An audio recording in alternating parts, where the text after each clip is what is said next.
Professor Spectrum, experts in spectral technology.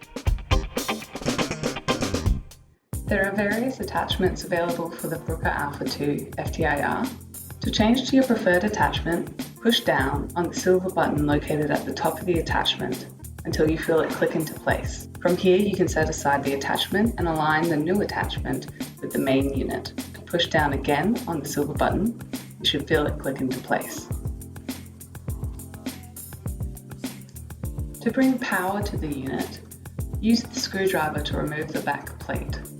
Once the back plate is removed, you can plug in your mains. Once it is switched on at the wall, the FTIR should turn on.